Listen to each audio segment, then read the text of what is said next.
இந்திய விமானப்படையோட 5 போர் விமானங்கள், ஒரு MiG-29, ஒரு சுகாய் Su-30, 3 ரஃபேல் விமானங்களை பாகிஸ்தான் சுட்டு தள்ளிட்டாங்க அப்படின்ற செய்தியை இப்போ நீங்கள் அதிகமாக இன்டர்நெட் முழுக்க பார்க்க முடியும். இதை பற்றி மேற்கு நாடுகளோட மீடியா அவுட்லெட்ஸுமே கவர் பண்ணியிருக்காங்க. CNN மாதிரியான முக்கியமான மெயின் ஸ்ட்ரீம் மேற்கு நாடுகளோட மீடியா அவுட்லெட்ஸ் கூட இந்த குறிப்பிட்ட செய்தியை பகிரங்கமாக அவங்களோட சேனல்ஸில் போட்டுக்கிட்டு இருக்காங்க. இந்த தருணத்தில் நம்ம பார்க்க வேண்டியது என்ன அப்படின்னு பார்த்தீங்கன்னா, உண்மையிலேயே இந்த 5 போர் விமானங்கள் இந்தியாவில் கிராஷ் ஆயிருக்கா அப்படின்றது தான்.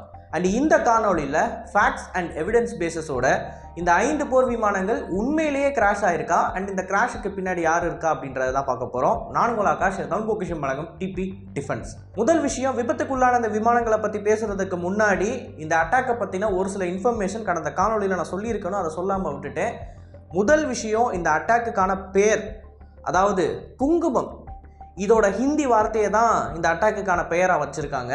இந்த குங்குமத்தை எதுக்கு சூஸ் பண்ணியிருக்காங்க அப்படின்னு பார்த்தீங்கன்னா, இந்த குறிப்பிட்ட பெகல்காம் தாக்குதலில் எப்படி நம்மளோட இந்தியாவோட பெண்களோட குங்குமம் அழிக்கப்பட்டுச்சோ அதே மாதிரி அதே குங்குமத்தின் பெயரால் இப்போ நம்ம தீவிரவாதிகளை கொண்டு இருக்கோம். அதே சமயம் இந்த ப்ரெஸ் ப்ரீஃபிங்கில் நம்ம எல்லாருமே பார்த்துருப்போம், இந்திய இராணுவத்தோட உயர் பெண் அதிகாரி மற்றும் இந்திய விமானப்படையோட உயர் பெண் அதிகாரி 2 பேரும் தான் ப்ரீஃபிங் கொடுத்துருப்பாங்க. ஏன் பெண் ஆஃபீஸர்ஸை நம்ம சூஸ் பண்ணியிருக்கோம் அப்படின்னு பார்த்தீங்கன்னா, இந்த அட்டாக் நடந்தப்ப எப்படி நம்ம இந்தியாவில் இருக்கிற பெண்களை கதற விட்டு அவங்க வாயால் இந்த பாகிஸ்தானி தீவிரவாதிகள் எப்படி இந்தியாவை ஒட்டுமொத்தமாக அழுக வச்சாங்களோ அதே மாதிரி 2 பெண் அதிகாரிகள் மூலமாக இந்த பாகிஸ்தானி தீவிரவாதிகளை நம்ம கொன்னுட்டோம் அப்படின்றத உலகத்துக்கு அறிவிக்கிறோம். இது ஒரு போயம் மாதிரி இருக்குது அப்படின்னு தான் நம்ம சொல்லி ஆகணும். இந்த 2 முக்கியமான அப்டேட்ஸை தாண்டி இந்திய விமானப்படைகளோட ஆக்சிடென்ட்ஸ் கேஸுக்கு வருவோம். ஃபர்ஸ்ட் ஆஃப் ஆல், இந்த இன்டர்நெட்டில் நிறையவே இமேஜஸ் AI ஜென்ரேட்டடாகவும் பழைய போர் விமானங்கள் ஆக்சிடென்ட்டான வீடியோஸ் அண்டு 2-3 வருஷத்துக்கு முன்னாடி ஆக்சிடென்ட்டான MiG-21s MiG-29ஸுக்கான வீடியோஸ் தான் பரவிக்கிட்டு இருக்கு. அதில் எது உண்மை எது போய் அப்படின்றத நம்மளால் சுலபமாக கண்டுபிடிக்க முடியும். ஆனால் அதற்கு கொஞ்சம் பொறுமை தேவை. அந்த பொறுமை இல்லாத நபர்கள் என்ன பண்ணுவாங்க அப்படின்னா, இந்த இமேஜை போஸ்ட் பண்ண நபர் யார் அப்படின்றத பார்த்து அவரோட கிரெடிபிலிட்டியை பொறுத்து இது ஃபேக்கா ரியலா அப்படின்றதுக்குள்ளே போயிடுறாங்க. பட் இப்போ வரைக்கும் இந்திய விமானப்படை தரப்புல இருந்து எந்த ஒரு இந்திய விமானமும் விபத்துக்கு உள்ளானதாவோ இல்லை சுட்டு வீழ்த்தப்பட்டதாகவோ ஒரு தகவலும் வெளியாகவில்லை. அண்ட் அது மட்டும் இல்லாமல் சீனியர் ஜேர்னலிஸ்ட் இந்தியா முழுக்க இருக்கிறவங்க இந்த ரஃபேல் போர் விமானங்களை பயன்படுத்தி நம்ம தாக்குதல் பண்ணியிருக்கோம் இல்லையா, தாக்குதலில் ஈடுபட்ட போர் விமானங்கள் எல்லாமே சேஃபாக ரிட்டர்ன் ஆயிருச்சு அப்படின்றத இந்தியாவோட மினிஸ்ட்ரி ஆஃப் டிஃபென்ஸ் கிட்ட இருந்து கன்ஃபர்மேஷன் வாங்கி ஒரு ட்வீட் போட்டிருந்தாங்க.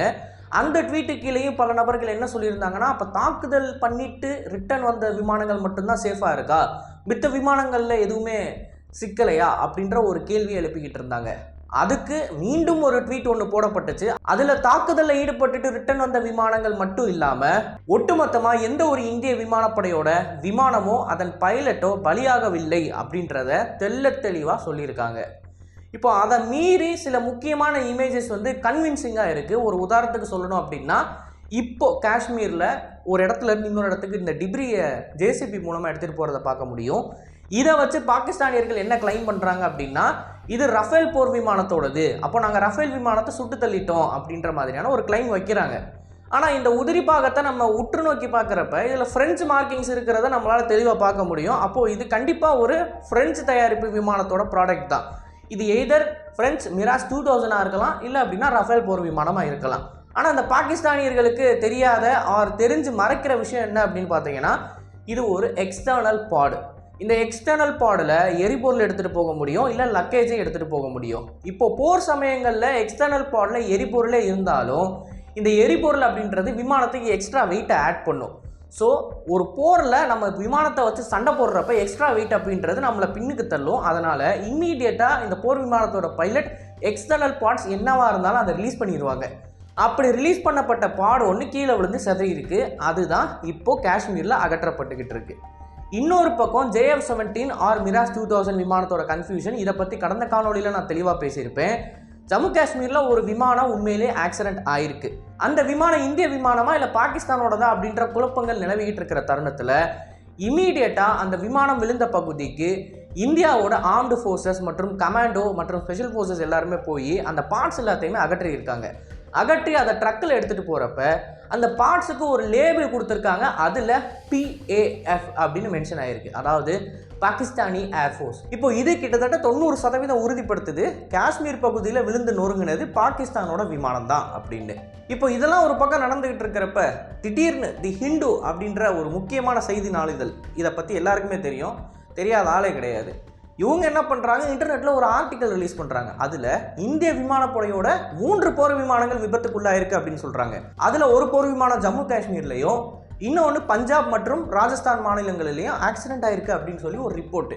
இதை பார்த்த உடனே இம்மீடியட்டாக பாகிஸ்தானியர்கள் என்ன பண்ணுறாங்க அப்படின்னா, இதையும் அவங்க நாட்டில் இருக்கக்கூடிய அதிகாரிகள் சொல்லக்கூடிய கருத்தையும் லிங்க் பண்ணி, அப்போது பாகிஸ்தான் 5 போர் விமானத்தை சுட்டு தள்ளிருச்சு, இல்லை 7 விமானம், இல்லை 10 விமானம் அப்படின்னு சொல்லி அடுக்கிக்கிட்டே போகிறாங்க. இவங்க எந்த அளவுக்கு அடுக்கிட்டு போகிறாங்க அப்படின்னா, வர ஞாயிற்றுக்கிழமைக்குள்ளே இந்தியா கிட்ட எந்த போர் விமானமே இருக்காது, அப்படி அடுக்கிக்கிட்டு போகிறாங்க.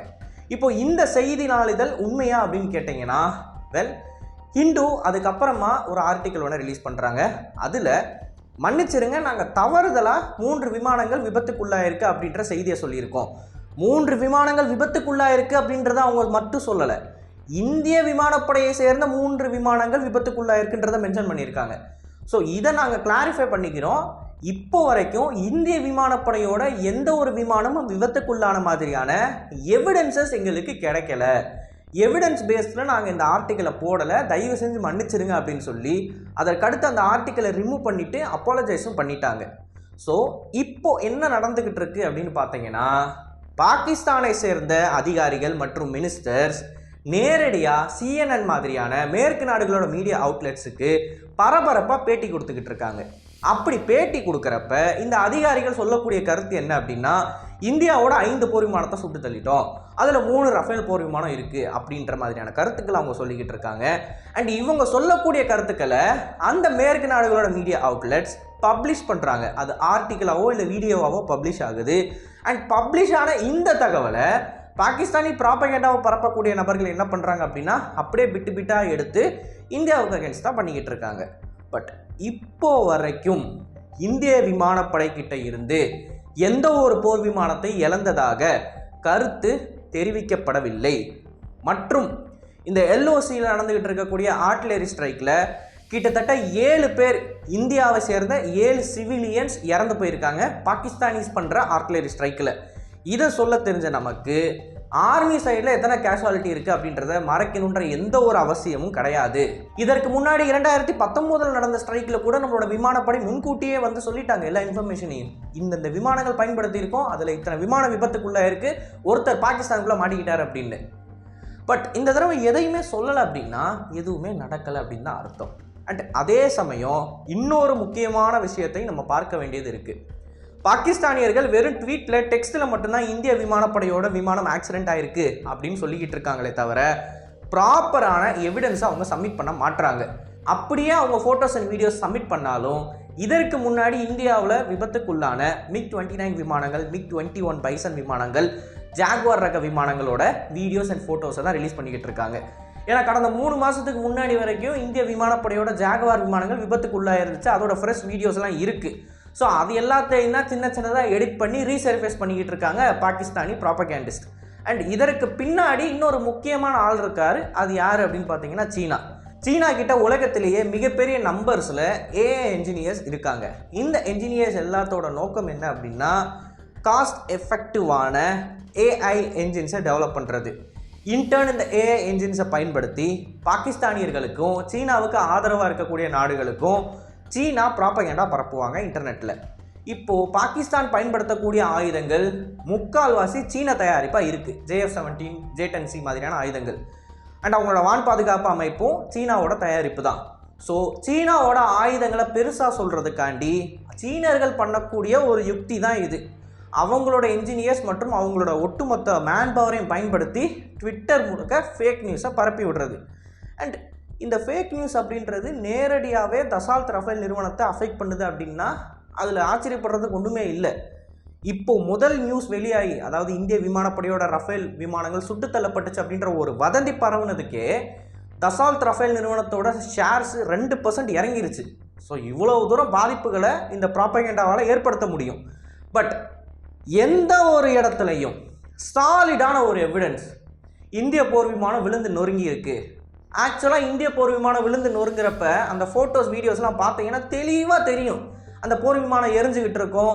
அண்ட் இந்தியாவோட மார்க்கிங்ஸ் கண்டிப்பாக இருக்கும். ஹிந்தியில் மார்க்கிங்ஸ் இருக்கும், இல்லை அப்படின்னா நம்மளோட ஃப்ளாகோட அந்த கலர்ஸ் இருக்கும் அந்த விமானத்தில்.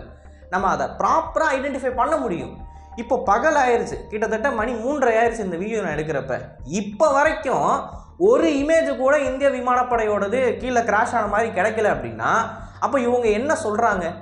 இவங்க சொல்கிறத எப்படி நம்ம உண்மைன்னு ஒத்துக்க முடியும்? ஸோ கரண்ட்டாக எந்த ஒரு விமானமும் ஆக்சிடெண்ட் ஆகவில்லை அப்படின்றத தான் நம்ம எடுத்துக்கணும். குறிப்பாக ரஃபேல் விமானங்கள் விபத்துக்கு உள்ளாகவில்லை. அண்ட் அப்படியே ஏதாவது விபத்துக்கு உள்ளாயிருந்தாலும் அஃபீஷியலாக இந்திய விமானப்படையிலிருந்து தகவல் வரும் வரை நம்ம எதையும் பரப்ப வேணாம் அப்படின்றது தான் இப்போது இந்த காணொலியின் மூலமாக நான் சொல்லக்கூடிய கருத்து. அண்ட் 5 போர் விமானங்கள் சுட்டு தள்ளிட்டாங்க, 10 போர் விமானங்கள் சுட்டு தள்ளிட்டாங்க அப்படின்றதெல்லாம் பாகிஸ்தானியர்களோட உருட்டு. கடைசியாக இன்னொரு பாயிண்டே சொல்லிக்கிறேன். இந்த இந்திய போர் விமானங்கள் இந்தியாவோட டெரிட்டரிக்கு உள்ளே இருந்து தான் ஏவுகணைகளை லான்ச் பண்ணியிருக்கு. பாகிஸ்தானி டெரிட்டரிக்கு உள்ளே போகலை, POJKக்குள்ளேயும் போகலை, பாகிஸ்தானி டெரிட்டரிக்குள்ளேயும் போகல. எதுவுமே இல்லாமல் உள்ளே இருந்து தான் நம்ம லான்ச் பண்ணியிருக்கோம். அப்படி இருக்கிறப்ப உள்ளே இருக்கக்கூடிய விமானங்களை வந்து அடிச்சுட்டு பாகிஸ்தானியர்கள் திரும்பி போகிற அளவுக்கு நம்ம வேடிக்கை பார்க்குற ஆள் கிடையாது. இப்படி உள்ளே வந்து அடிச்சிருந்தாங்கன்னா கண்டிப்பாக இந்திய விமானப்படை ஒரு ரெஸ்பான்ஸை கொடுத்துருக்கோம். இதை நான் ஏன் அடித்து சொல்கிறேன் அப்படின்னா, பிரீஃபிங்கில் 2 பெண் அதிகாரிகள் இருந்தாங்க அப்படின்னு நான் சொன்னேன் இல்லையா? அதில் இந்திய விமானப்படையோட பெண் அதிகாரி அவங்க தெளிவாக சொல்லியிருந்தாங்க, இப்போ நாங்கள் பண்ணியிருக்க ஸ்ட்ரைக் அப்படின்றது தீவிரவாத அமைப்புகளோட இருப்பிடத்துக்கு டார்கெட் பண்ணி தான் நாங்கள் அனுப்பியிருக்கோம். எந்த ஒரு பாகிஸ்தானி மிலிட்டரியையும் நாங்கள் டார்கெட் பண்ணலை. அப்படி நீங்கள் இதுக்கு ரெஸ்பாண்ட் பண்ணணும்னு நினச்சிங்கன்னா இதை ஒரு ஃபுல் ஸ்கேல் வாரம் எஸ்கலேட் பண்ணுறதுக்கு நாங்கள் ரெடி அப்படின்ற மாதிரி தான் அவங்களோட கருத்துக்களை சொல்லியிருப்பாங்க. ஸோ உள்ள நம்ம டெரிட்டரிக்குள்ளே இருக்கிற விமானத்தை பாகிஸ்தானிகள் சுட்டு தள்ளியிருந்தாங்கன்னா இப்போது நெக்ஸ்ட் ஃபேஸுக்கு நம்ம போக வேண்டிய தருணத்துக்கு தள்ளப்பட்டிருப்போம்.